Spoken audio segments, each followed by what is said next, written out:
All right. So when it comes to, I'm in here with my little brothers right now, and my niece and my nephews. It's a few of them. Y'all can meet the children. Everybody talking about Brad. So what questions do y'all have that you want to learn? Anybody go first? Does that be like a certain type of question? Yeah, about money, crypto, stuff like that.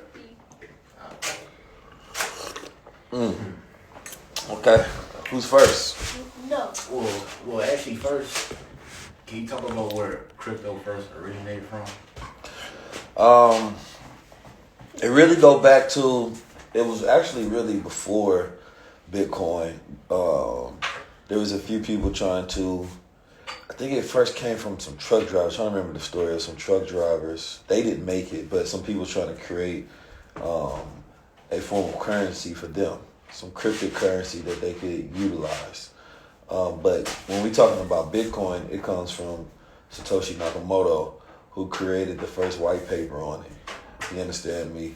And his idea essentially was for it to be what it is today, to have a decentralized currency that can operate outside of the systems. And he created it in a way to where there's 21 million coins that will be mined.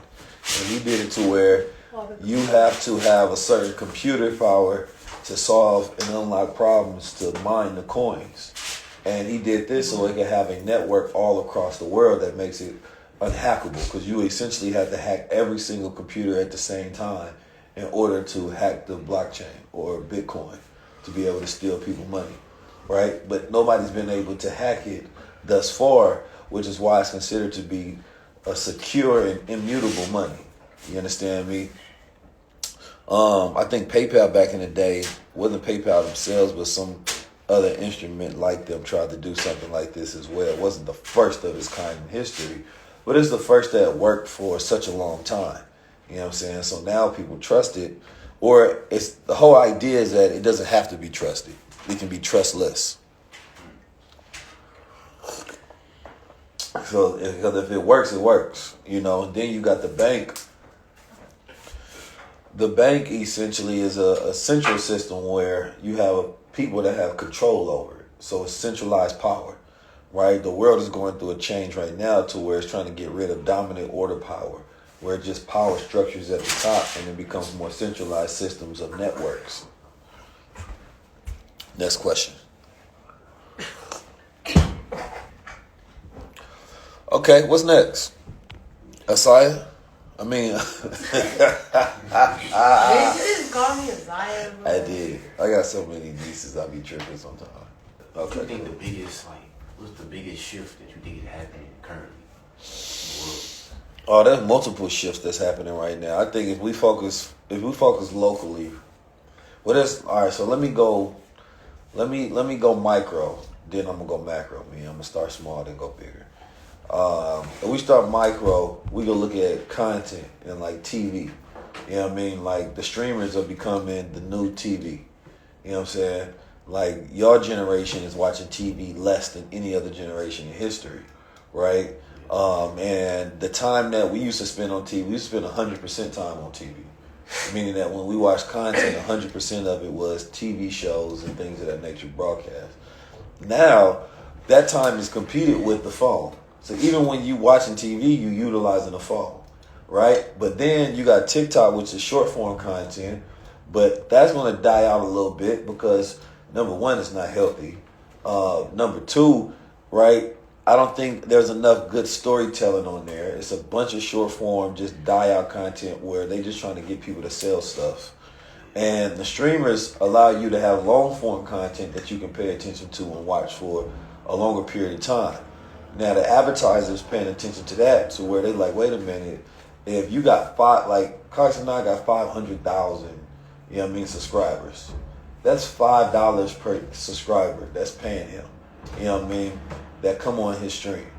So that means you have a guaranteed 5 million eyeballs, right, of attention. So advertisers want to reach 5 million young people between the ages of, I don't know, goddamn, 14 to 18 to 21 or however his age group goes, then they're going to pay him, which means that his production budget gets bigger and bigger and bigger.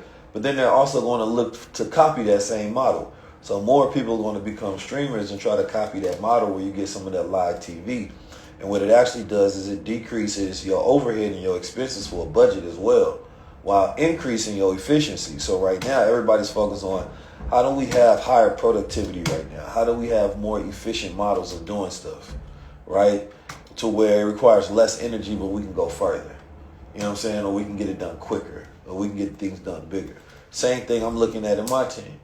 So, there's brands that can actually connect to people, right? Content that connects to people, right? So the goal now is not just content creators being social media, right? It's them competing with Netflix. It's them competing with HBO. It's them competing with Prime. So the game is going to change to where you have to start setting up your content the same way Netflix would. You have to have a schedule. You have to have consistency. Now, I talked about this in my first book, 19 C's of Content. So I broke down all of the different C's that come along with that, right? How do you have consistency? How do you set up a channel, right? Creativity that has to go into it, the cost, right? Don't become a character, right? There's a whole lot of different things that go into it, but it's my content Bible. Now we can go macro a little bit. If we go macro a little bit, you're going to see digital communities become like sovereign states. You know what I'm saying? To where you can start an online community, and let's say you get 1 million people in your online community. Y'all believe the same thing, right? Y'all utilizing the same currencies. Y'all put this under one flag. Y'all can take digital assets such as Bitcoin, crypto, whatever it is, and then go buy physical assets. And then y'all operate within that. Y'all can produce your own products, and people that's a part of that community only buy from within that community. You know what I mean? They watch the content. Like, there's really, at this point in time, you can literally supply your community without anybody else getting into it. Now, we in the age of $1 trillion companies as well. $1 trillion companies is going to inspire a lot of greed, because how the hell do you keep up that company and maintain trillions of dollars? So they're going to have to change their efforts. This is where you're going to see blockchain, AI, metaverse, right? Crypto, all of these things are going to become merged at once.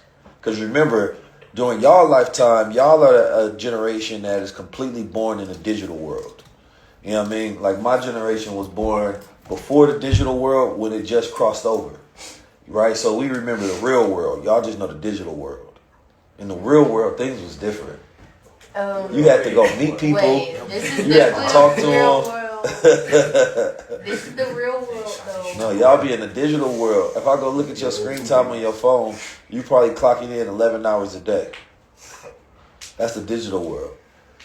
We were scared. We were scared the sky, leaves, stars. We could tell when the fall was coming. We'd be outside with the sun. We'd be running around with children outside, scraped knees, fighting, jumping around, selling drugs, doing stuff that regular teenagers do. Selling drugs? That's what we did. It's not good, but it is what it is. Now we sell supplements and stuff, different kind of drugs. So yeah, there's a lot of shifts and changes. Like, y'all world is gonna be completely different. Okay, It's our, but biohacking about to be a huge thing, right? To where they say if you live longer, you'll live longer. You know what that means? No, not necessarily. Said if you what? The longer you live, the longer you will live. The longer you will live, the longer you will live. Yeah. Yeah, the longer you live, the longer you live. The more you say it, the more it's gonna happen. Nah, so the longer you live now is that the technologies and the things that they have towards wellness and biohacking will improve to where the longer you live, the longer your chances are living longer and longer and longer. Because they're going to be curing things, they're going to be having ways to slow down aging, all of those different things. So biohacking is going to be big. Then you got quantum computing. Quantum stocks is going up right now because the quantum age, when that happens, you have computing power that is beyond even human comprehension on a lot of levels. Only imagination can keep up with that, right? Quantum computer can do things that would normally take years to get done in mere seconds. And even though they can cut these computers on, they can't truly tell you how they're working, because that's the whole point, right? They can solve problems that took humans hundreds of years and do it in seconds. The computing power on that is crazy. to where it required nuclear plants just to power up some of these things. So once you go into the quantum age, that's when you're going to see a completely different shift. And you got this book by Michael Pichu. He talks about when you go into different planetary phases, right? We are in an old phase where we use essentially dead coal, right? We use dead coal and oils and fossil fuels and things of that nature for our energy. Well, his is talking about harnessing the power of the sun, right? Sort of like Tesla, if you will, right? To where you go into different states of civilization. So we still in a type 1 civilization. So what the world is trying to do to go to a type 2 civilization. America is trying to be like the Communist Party in China.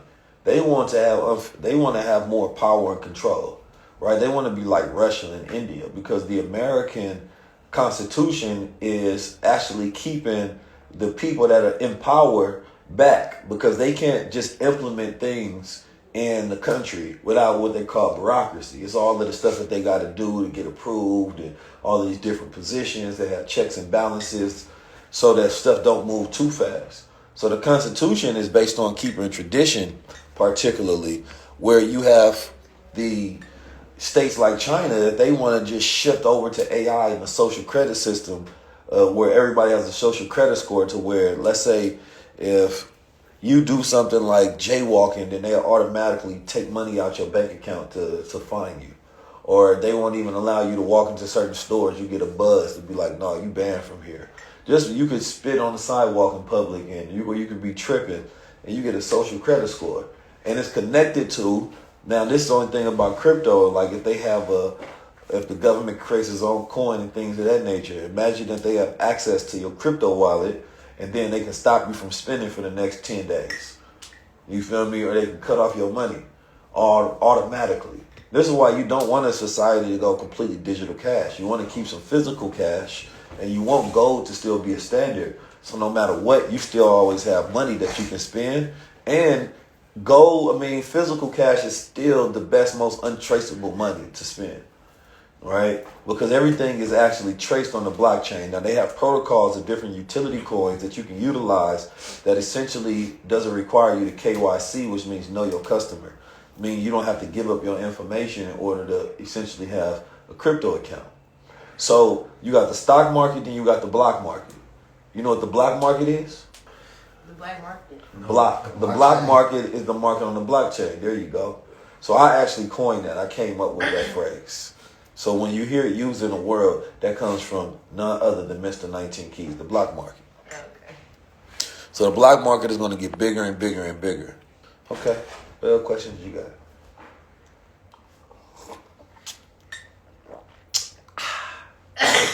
This Superman coffee is so good. How can you walk in a bank and negotiate digital currency? You can't. The bank, all right, so you got a guy like JP Diamond who's the head of Chase. For years, he was saying that crypto is trash, don't buy it, don't buy it, don't buy it. Whole time he was buying it. You know what I mean? He just didn't want everybody else to go run and buy it, run up the price. Right? They doing what they call putting on their reserve sheets right now. So everybody is basically saying that, same thing every family should do, should be buying crypto, should be buying Bitcoin. Why? Because the new infrastructure of the world is going to utilize crypto, right? Russia just said it's a property, meaning it's not going to be taxed the same way. America's trying to get rid of the tax. Japan, all of these countries doing it all at once. Now, this is some real new world order type stuff going on, that they all just decided to do this at once and they competed. But the reason they put on their balance sheet, because if America says that, we need to own a certain percentage of Bitcoin so that when it goes up, right, we can put that against our national debt. Because remember, your net worth is calculated based on how much debt you have, based on plus your assets, plus your income. So let's say if you got $100 in the bank, but you owe $50, right? What is your net worth? $50. Now, let's say if you got $1,000 in crypto, right? What's your net worth? $1,050, right? So you can take your assets minus your debt plus your earned income. So that's how you get to know your net worth, if it's increasing or not. So if every black family went and bought them some gold, right, every month or every year, then they say by 2053 blacks will have no wealth. But that's because they saying that we will own no assets. But if we own gold and we own crypto and it continues to go up, and the reason that I've been teaching people for the last 7 years to get into crypto is because the gap between whites and a black household and Asian and black households is so big that even if we do the exact same things that they do, like jobs and buy houses and all of that stuff, it still won't close the gap. So I was looking for more radical ways to close the gap. And you only gonna get those radical returns in something like crypto. You know what I mean? Like year over year buying Bitcoin, that could have helped close the gap for black America. But then you got all these black boule groups, which is the black people that think they are above a certain class of other black people. They exist to where they integrated fully in the world. And when you have somebody that speaks a little more innovative and progressive and radical, they don't want to push those voices. So instead they be like, nah, that stuff they talking about is fake. Now everybody is on my wave. Now everybody's like, well, actually he was right. So let's just change our tune and do what he been doing, right? They all got their blueprints from me. You feel me? So you're going to see another thing go happen is there are going to be a lot more feuds. Like this Drake and Kendrick thing, that's nothing, right? What you're going to see more feuds in the government. You're going to see more feuds happening because there's existing old organizations that's in a way, right, of new age thinkers, of progress. And all around the world, in order for that to change, those people that's in a way, they have a lot to lose, they're going to be fighting change. Not because it's not the right way to go, not because more people will benefit, it's because they won't benefit. So they trying to slow it down. Like in school, they should have been teaching y'all about crypto and blockchain. Like y'all should have been learning all of this in school. Y'all literally could have took that curriculum and made y'all rich by the time y'all got out by understanding how to go on pump fund and trade coins, how to create your own currencies, or studying AR, VR, meta, spatial, right? Studying quantum computing, biology, wellness, all of the areas that will be the future. Those are the things that school should be teaching you. Not old white history that don't mean shit. What we got next, children?